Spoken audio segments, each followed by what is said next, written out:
अन्यायकारक आणि वाढीव परवाना फीच्या विरोधात आज सांगलीतील बार आणि परमिट रूम व्यवसायधारकांचे सांगलीत आंदोलन। शासनाच्या अन्यायकारक आणि वाढीव परवाना फीच्या विरोधात आज सांगलीतील बार आणि परमिट रूम व्यवसाय धारकांनी जिल्हाधिकारी कार्यालयासमोर निदर्शने केली आहेत। शासनाने हॉटेल बार परमिट रूमसाठी स्वतंत्र परवाना फी आकारणी सुरू केली आहे। वास्तविक हे सर्व व्यवसाय एकच असताना यासाठी स्वतंत्र परवाना घेण्याची सक्ती केली जात आहे। त्यामुळे बार परमिट रूम आणि हॉटेलसाठी स्वतंत्र परवाने न देता एकच परवाना देण्यात यावा अशी मागणी यावेळी करण्यात आली। आज 20 तारीख आज पूर्ण महाराष्ट्राने फेडरेशन ऑफ महाराष्ट्र हॉटेल असोसिएशनच्या वतीनं आज सगळ्या हॉटेलवाले आणि परमिट रूमवाल्यांनी बंद पुकारलेला आहे। वर्षानुवर्ष दरवर्षी हे वाढीव कर 15% 20% वाढत चाललेला आहे। तसंच वॅट टॅक्स वाढत चाललेला आहे।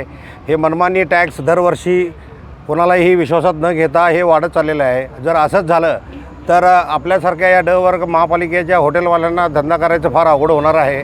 आणि त्यात बऱ्याच हॉटेलवाल्यांची आता पूर्ण परिस्थिती अशी झालेली आहे की यावर्षी हे लायसन्स रिन्यू न करणे आणि आपलं हॉटेल बंद करणे इथंपर्यंतची परिस्थिती आलेली आहे।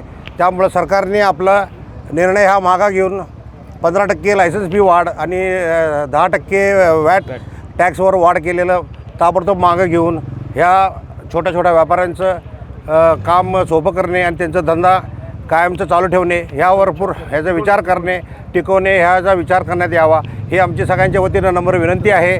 तसंच आज फेडरेशन ऑफ हॉटेल असोसिएशन महाराष्ट्राच्या वतीनं पूर्ण महाराष्ट्र बंद पुकारलेला आहे। हा विषय गंभीर आहे। हे विषय गंभीरानं विचार करून सरकारनं ताबडतोब ह्याच्यावर निर्णय घ्यावा ही विनंती। Bureau report SBN Marathi Sangli.